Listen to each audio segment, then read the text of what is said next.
Bom dia, amigos e amigas, bom dia, povo e povo. Eu sou o Daniel Nonato, um pouco gripado ainda, né? Esse domingão aí, vamos trabalhar daqui a pouquinho. Estamos saindo daqui 6 horas, então são 5 horas e 10 minutos agora.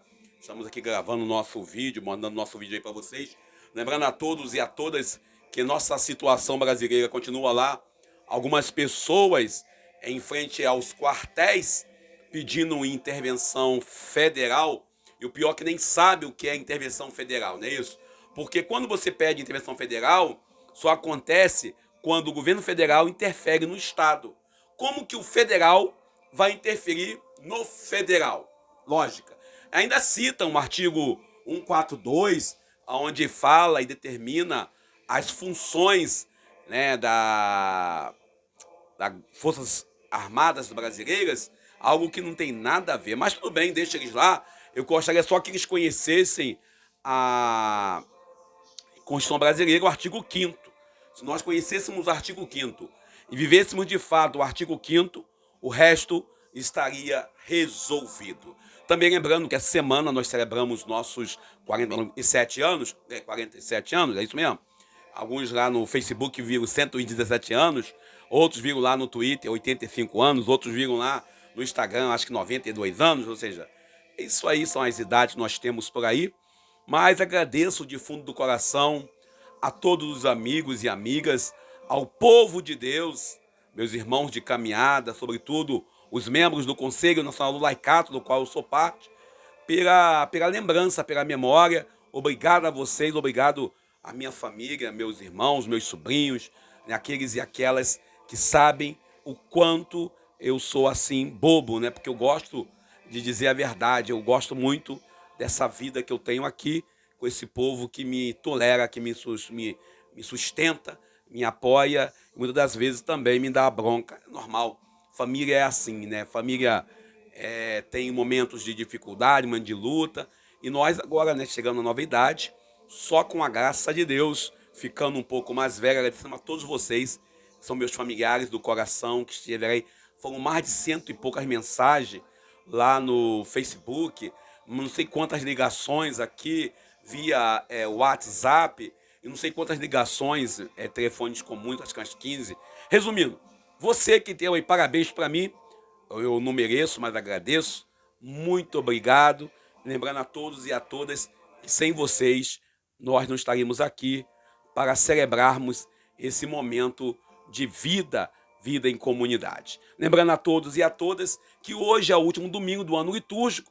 Já falei isso, inclusive botei isso lá no nosso blog. Falando no blog, vai lá no blog, denonato.blogspot.com, dá lá o seu comentário, faz lá, divulga nosso blog, é o nosso canal de pregação, a gente escreve lá a nossa pregação dominical, já está escrita, está publicada já. Também não deixe de curtir o nosso vídeo. É interessante a gente, quando vem para a internet botar a cara para apanhar, para dizer que a gente errou uma palavra, tem muita gente. Para dizer que isso não concorda, tem muita gente. Agora, para dar incentivo, só você. Se você achar que eu mereço um Pix, dá um Pix aí, denonato1@gmail.com. Mas não é obrigatório, é uma contribuição voluntária dentro do coração de vocês, sem esquecer de ajudar o menos favorecido. Eu tenho meu emprego, graças a Deus, estou lá trabalhando, obrigado a Deus pelo meu emprego, mas tem pessoas talvez no seu lado da sua casa aí, nos seus conhecidos, que devem estar precisando de alguma ajuda, então olhe para essa pessoa. Lembrando que esse domingo é o último domingo, estamos no ano C, o ano litúrgico da Igreja Católica, onde nós celebramos o Cristo, o Rei do Universo. Hoje também nós celebramos aí o dia do laicato, o dia do leigo e da leiga, dia do povo que é só batizado, olha, só batizado, olha só que coisa interessante. E o batismo que nos dá a condição e a cidadania batismal. Eu agradeço já ao meu presidente, Antônio Félix, presidente regional do Conselho Nacional do Laicato, a minha presidente diocesana, Adail, pela sua paciência comigo também. Agradeço a vocês, mas os meus parabéns vai para todo o povo batizado, cristão católico, que sabe e reconhece o valor do seu batismo. Sabe que a sua condição de batizado lhe obriga a viver de fato um novo céu e uma nova terra. Ser um novo Cristo nessa realidade humana. Lembrando que esse ano quando terminamos o ano litúrgico, né, o ano litúrgico, o ano C, o ano de Lucas, iremos iniciar o ano A, o ano dedicado a Mateus. Então, semana que vem, já vamos estar no Advento, celebrando um novo tempo litúrgico.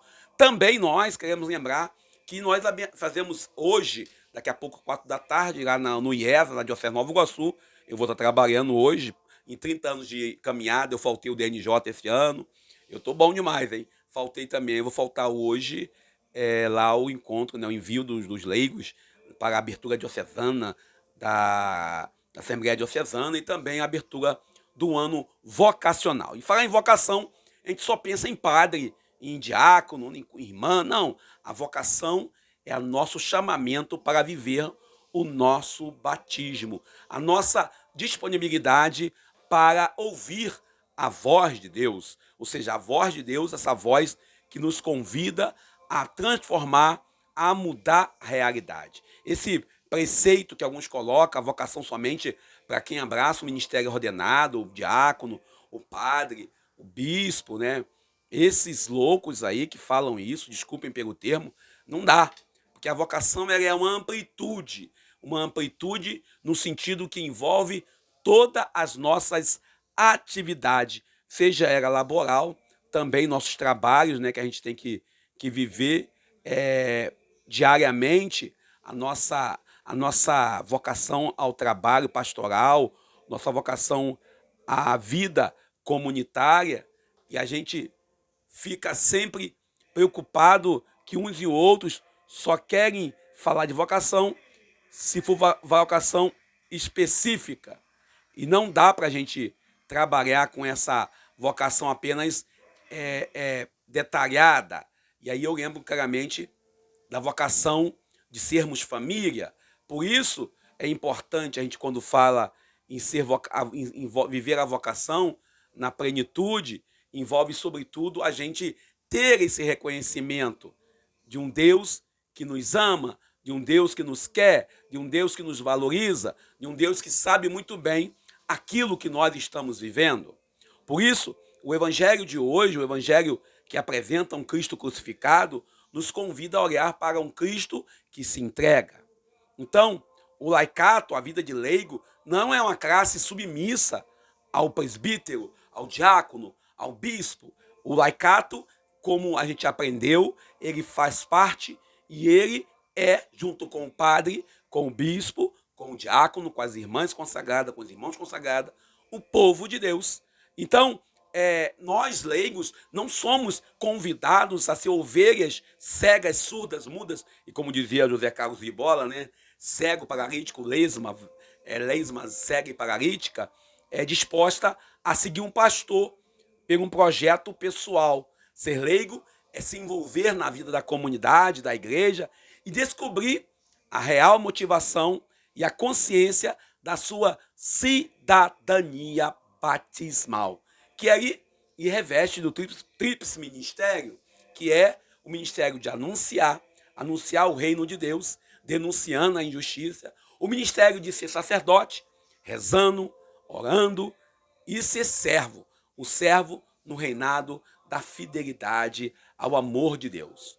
Ao contrário que muitos pregam por aí, que o leigo deve ser um ser assim, que o padre fala, amém, padre, o senhor falou, está tudo certo. Não, o leigo é aquele que ousa estar na comunidade por amor, no amor, e levar esta comunidade para além dos muros da comunidade. O evangelho de hoje traz para nós a maior autoridade do mundo, a maior autoridade que nós conhecemos, que é Jesus de Nazaré. E ele é crucificado, e ele é condenado a, vamos dizer assim, a sofrer a pena de morte. Ou seja, e nós às vezes ficamos reclamando de algumas cruzinhas que nós carregamos, né? Nós às vezes invocamos uma falsa santidade, uma falsa fidelidade até mesmo.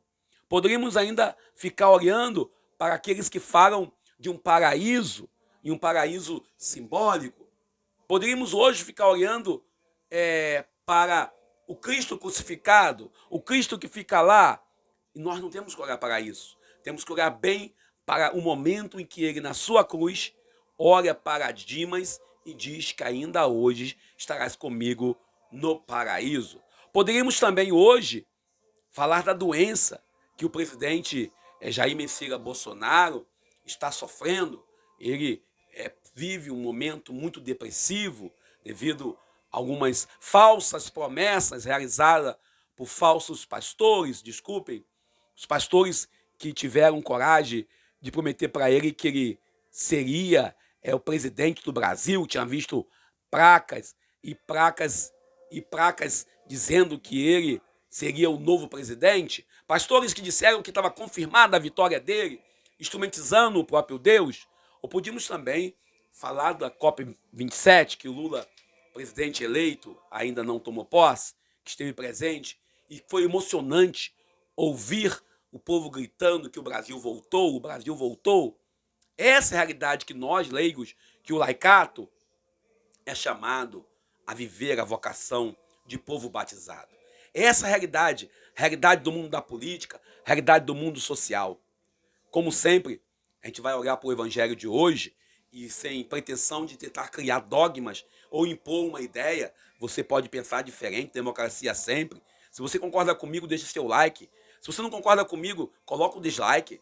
Isso que vale, é você manifestar a sua opinião. E aqui é democracia sempre. Você pode colocar a sua opinião de um jeito ou de outra, e nós vamos respeitar sempre essa sua opção. E durante todo esse ano litúrgico, nós somos convidados a meditar, a olhar para esse evangelho, dentro da sabedoria, dentro do contexto, e nunca é tentar trazer para a nossa realidade apenas um texto isolado, um texto, vamos dizer assim, colocado à parte. E durante todo esse ano litúrgico, nós somos chamados ainda a olhar o que Lucas apresentava, o que Lucas trazia para nós.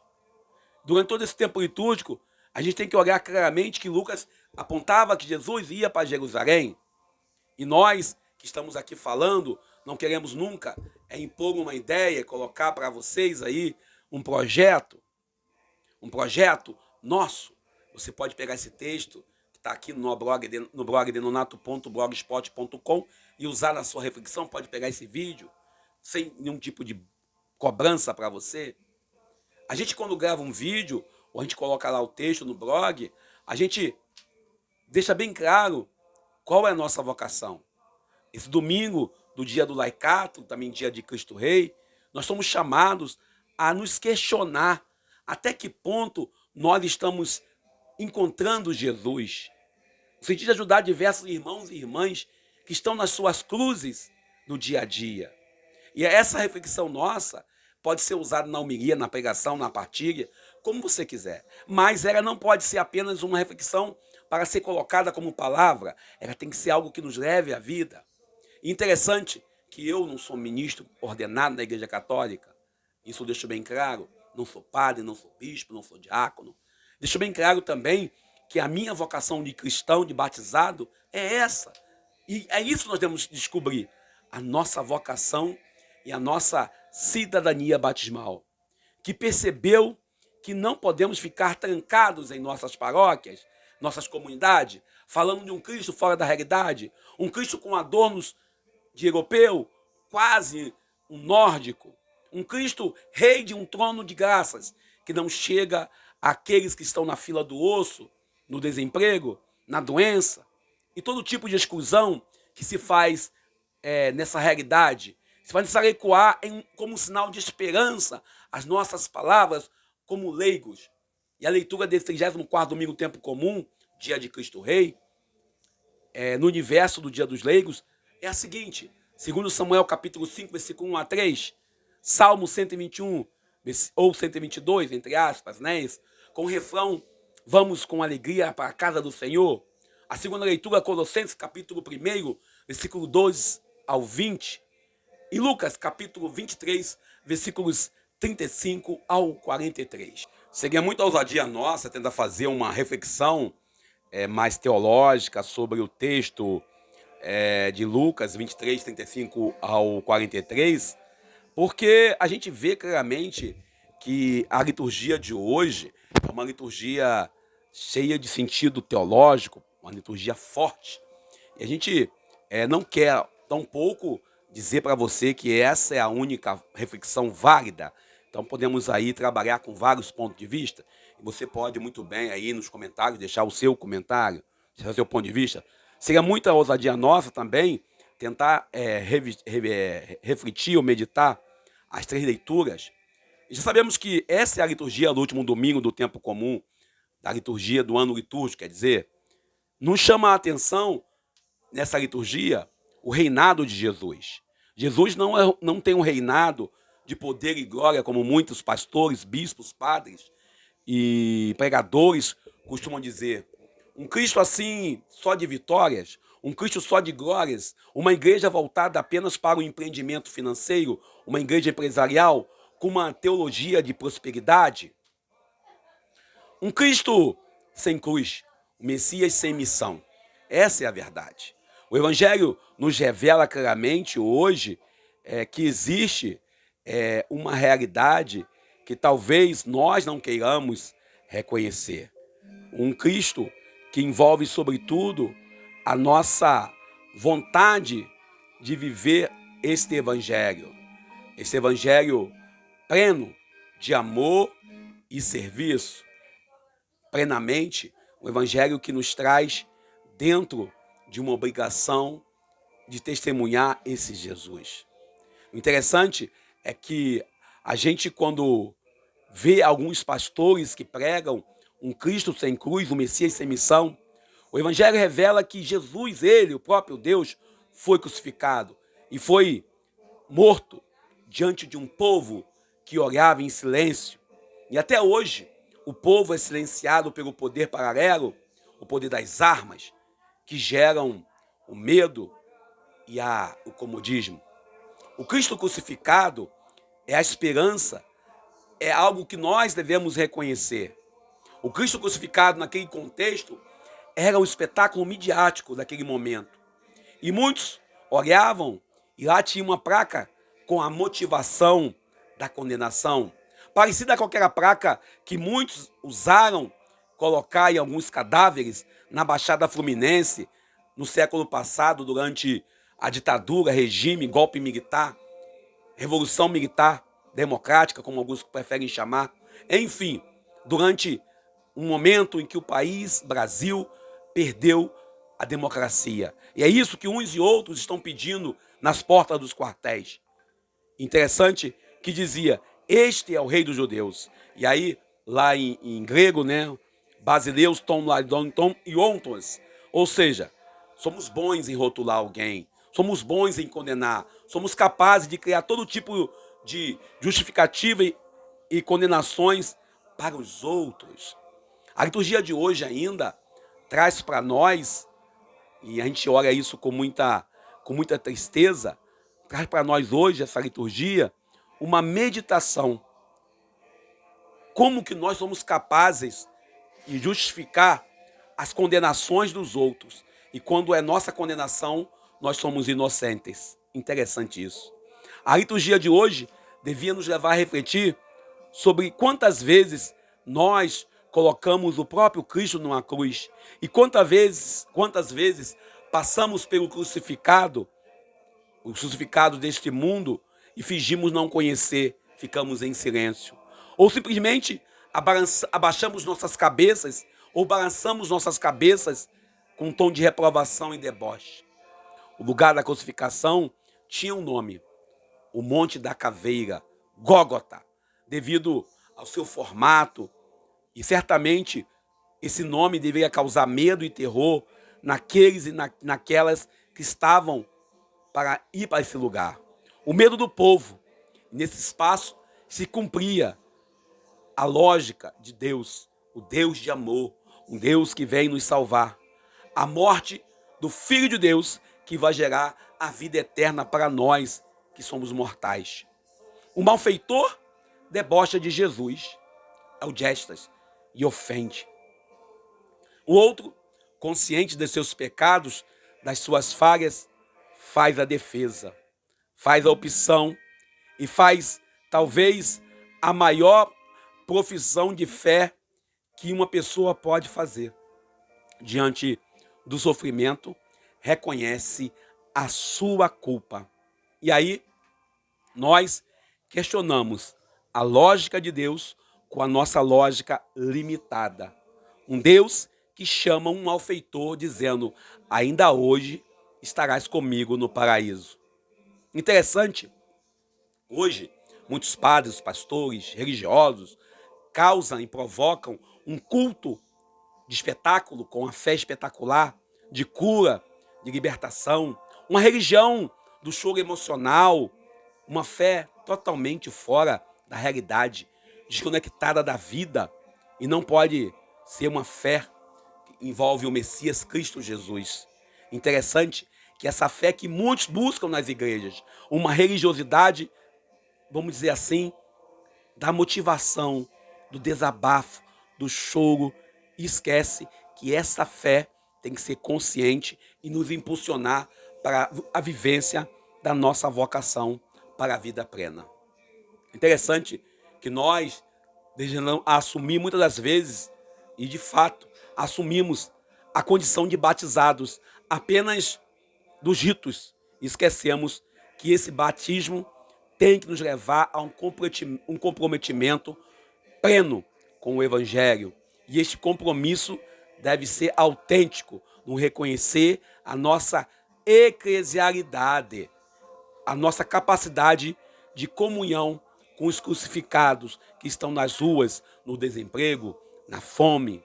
Uma igreja que é mãe, uma mãe que acolhe, uma igreja que é corpo de Cristo, que sofre, que reconhece a diferença entre seus membros, mas que sabe que precisa cuidar daqueles membros mais feridos. Essa é a diferença na atitude, independente de somos clérigos, consagrados, ou se nós somos apenas leigos em nossas comunidades de fé.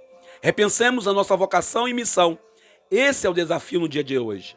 Jesus, o próprio Deus encarnado, o próprio Deus que se fez homem em nosso meio, que ainda hoje, para a Igreja Católica, se dá na Eucaristia, é visto por esses homens, naquele contexto, como um criminoso. Que esperar que pensemos de nós, meros mortais, e mesmo na cruz, ele recebe a ofensa daquele que se diz estar no mesmo lugar que ele, que é Gestas, o malfeitor. O Gestas, chamado também de o mau ladrão. E recebe a defesa de Dimas, o bom ladrão, que sofria a mesma pena que Jesus. E aqui vale a pena citar que o povo ali tinha uma posição social bem definida. Os grupos desse evangelho estavam lá. O povo que é silenciado, Lucas 23, versículo 35a. Os religiosos que debochavam de Jesus, Lucas 23, 35b. Os militares que executavam a pena, Lucas 23, 36 a 37. Os condenados, Lucas 23, 39 a 43. São pontos de vista diferentes da mesma cruz. E até aqueles que sofriam na cruz também estavam sofrendo as consequências das escolhas que tinham feito. O evangelho de hoje nos leva a meditar sobre que tipo de pessoas somos nós. Somos aqueles que querem salvar a si mesmo de forma isolada, falando só em uma atitude imediata do Deus da vida, falando como Gestas, tira da cruz logo, nos liberta, ou como Dimas, que se abandona na vontade de Deus. E aí, o texto de hoje é um texto que nos faz lembrar do hoje de Deus. Jesus fala para Dimas: ainda hoje estarás comigo no paraíso. E olhando para o texto de Lucas, um pouco mais detalhado, o hoje aparece lá pelo menos 4 vezes. O hoje dos pastores, lá em Lucas 2, 11, quando ele diz: nasceu hoje um Salvador. O Lucas 4, 21, o hoje de Jesus, que ele fala na sinagoga de Nazaré, Jesus disse: as escrituras se cumpriram hoje. Também em Lucas 19, versículo 5 ao 9, quando Jesus diz: hoje a salvação entrou nesta casa. E hoje, agora nesse evangelho, Lucas 23, versículo 45, quando Jesus diz: eu lhe garanto, hoje mesmo estarás comigo no paraíso. Todo o evangelho de Lucas prepara esse momento e percebemos claramente que Jesus não está descolado, não está fora da realidade do mundo. Muitos nossos irmãos convertidos, às vezes nós mesmos, nos achamos que somos fora do tempo, nós nos achamos que estamos fora do mundo, como se estivesse morando em outro planeta, em outra realidade, em outra dimensão, esquecendo daquilo que Jesus diz em João: não peço que os tires do mundo, mas que os livres do mal. Não são do mundo, mas como eu do mundo não sou. Santifica-os na tua verdade, a tua palavra e a verdade. É nesse espaço, nesse mundo que nós estamos, que nós somos chamados como leigo a atuar, a viver. Neste mundo de hoje, cheio de coisas, às vezes que vão para cima, vão para baixo, momentos de desemprego, como diria Padre Marcos Barbosa, de trevas ou de poucas luzes, com sombras e momento de luz. Hoje, nós estamos vivendo um momento diferente. No Brasil, sobretudo, para alguns é a esperança de um novo governo. Para outros, é o momento onde um governo não legal vai entrar. Para uns, para muitos, para a maioria, o homem eleito legitimamente pelo voto direto. Para uns e outros, o homem que fraudou uma urna. Nós sabemos claramente o que está por trás disso. Olhando para o Evangelho, para esse conflito político, onde Jesus é condenado à morte por causa do seu discurso de crítica ao templo, seu discurso de crítica à religiosidade hipócrita, temos que olhar também para toda a realidade do mundo. Essa é a vocação do laicato, essa é a vocação do povo. Devemos estar vivendo dentro da realidade do mundo. É nesse espaço que nós, como leigos, devemos atuar, conscientizando e aceitando ser conscientizado. O interessante ainda é que Dimas reconheceu sua falha, e Gestas não, que só reclamava do companheiro e criticava Jesus. Talvez o que nos falta para poder alcançarmos o paraíso é reconhecer as nossas falhas. Que Deus nos ajude, que esse ano litúrgico termina hoje, que encerramos o ano C, e semana que vem vamos entrar com mais detalhe sobre o que é ano litúrgico, até para a gente aprender juntos, a gente possa ter contemplado e lido o Evangelho de Lucas e entendido que todo o Evangelho de Lucas aponta para esse momento. Ainda hoje estarás comigo no paraíso. Muito obrigado a você pela presença, pelo carinho. Continue rezando por nós. Agradeço a vocês pela amizade, pelo carinho. Obrigado a vocês. Ontem celebramos o dia do laicato nosso diocesano com o Conselho de Leigo. Semana que vem, dia 26, temos aí um encontro do Conselho Regional do Laicato Católico, né, aqui na Diocese de Nova Iguaçu. E no caso, teremos ainda dia 22 uma análise de conjuntura com Chico Alencar online. Depois eu boto o link lá no meu Facebook para vocês que querem compartilhar, querem seguir. Também vai estar no Instagram, né, alguma coisa. Deus nos ajude, que possamos manter a fidelidade. Lembrando sempre, ano vocacional não é ano apenas para rezar pela vocação dos padres, dos religiosos, mas para rezar por toda a vocação. Pois toda a vocação bem vivida é uma vocação que nos leva a compreender. Lembrando que hoje, dia 20, é o dia da consciência negra, que tenhamos consciência da nossa vocação de cidadãos, que combatemos todo tipo de preconceito, os preconceitos que estão acontecendo ainda em pleno século XXI. Muito obrigado a você pelo carinho, pela presença. Eu sou o Daniel Nonato. Bom dia, vamos trabalhar que está na hora.